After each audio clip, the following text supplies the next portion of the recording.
You know how it goes. You move into a new phone, you tend to download the same apps you always have.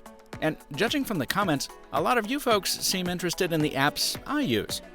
So for this edition of How Mr. Mobile Works, I'm showing you my top 40. Let's start by getting the obvious ones out of the way. Most of you know that you can find me on Facebook, Twitter, Instagram, and Snapchat when I'm not on YouTube. And the links are always down in the description. Next to that subscribe button, hint hint. Like a lot of tech folks, I run most of my personal and work life on Google products, with all of my email going through either Gmail or Inbox, my schedule on Google Calendar, and texts and calls handled by Google Voice. Yep, that's a lot of data going to Mountain View, and if you're weirded out by how deeply Google has seeped into our digital lives, I can't blame you one bit. If I need to send an email or draft a script outside of the Google ecosystem, I use Microsoft Outlook and Word, holdovers from my days on Windows Phone.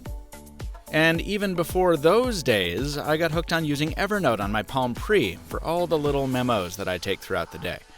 I just realized I've been using the same note-taking app for 7 years. That's crazy. I do a lot of walking, and when I do, I keep my ears happy with 3 apps. TuneIn can stream any radio station that also broadcasts on the web. WBUR and WERS are my local Boston favorites. Spotify gives me all the music I can handle for $10 a month. When I'm writing or reading in Amazon Kindle, that means instrumental music from bands like Alphavation or Rat-a-tat. For rainy days of introspection, I still love Pinback and TV on the radio. And when I'm craving talk over tunes, Pocket Casts is my go-to source for Star Trek podcasts, tech shows, nonfiction, comedy, and whatever Mobile Nations is kicking out this week. Sometimes I'll listen to those in the background while playing a game. Let's play Global Thermonuclear War. Fine. In my reviews, you'll often see graphics-heavy titles like Asphalt 8, but my favorites tend to be a lot tamer. Smash Hit and Sparkle 2 for mind-numbing, the Room series for mind-stretching, and for a little thoughtful perspective, indie titles like A Normal Lost Phone and Opus, The Day We Found Earth. To keep me moving, I play a lot of Ingress, the Pokemon Go predecessor that takes me on rambling tours around town. And when I'm on a plane, I take my mind off turbulence by playing Sky Gambler's Air Supremacy. The bumpier the real flight, the more fun the virtual one. Oh, and I get a lot of questions about my wallpapers too, most of which come from 2 apps, Backdrops and Wall Rocks. Back in the work department, it's kind of amazing how much of Mr. Mobile I can manage from my phone. When I need a new video thumbnail from the graphics team, I submit the raw materials through an app called Trello, which is also where my production schedule lives. On the YouTube side, Google has a great app called the Creators Studio, which has a lot of helpful tools for managing a YouTube channel. When I need to transfer files from my phone to a computer and I don't want to dig out a cable, I use AIRDROID to do it wirelessly. To keep my browsing secure on public Wi-Fi networks, I use a VPN called TunnelBear. And when I need to find out more about the hardware a certain phone is running or what network it's operating on, I use ADA64 and Signal Spy. Then there's the apps I use to stay mobile. Boston Bus Map lets me know when the next subway is due. Hotel Tonight gets me a room when I find myself on a short-notice press trip. And then there's Zipcar, Maven, Uber, and Lyft for all my car service needs.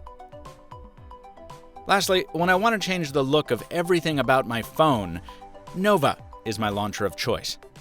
I'm not much of a custom ROM or rooting dude, so Nova is really accessible and easy to figure out. That's every Android phone, by the by. I only carry an iPhone a few weeks out of the year, and a big reason for that is because I feel so restricted in what I can do on an iPhone. I carry Android because I can change almost anything about it, and because when I get tired of one phone, I can jump right into another. I mean, it's Android that's made it possible for me to say, in 2017, that I carry a BlackBerry. For a nostalgia junkie like myself, it almost doesn't get any better, with the exception of the last app on the list, TimeHop. You get a notification every day to see what you posted on this day a year ago or a decade ago. Just be sure and be ready to laugh at yourself. Here's a little appendix for you hardcore fans who stick around to the end. You're going to start seeing a familiar sponsor on my videos in the next few weeks. I know, some of you might be sick of hearing about dbrand because they're, well, everywhere. But I'm working with them for 3 reasons.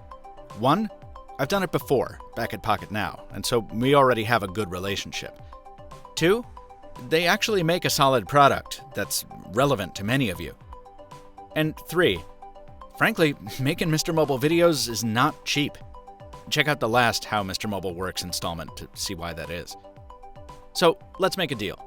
I'll try to keep the sponsor spots short, and I'll try to keep them relevant and interesting to you. In return, I'd appreciate your understanding, as I do my best to keep the channel healthy. Thanks in advance. Thanks for watching, and stay mobile, my friends.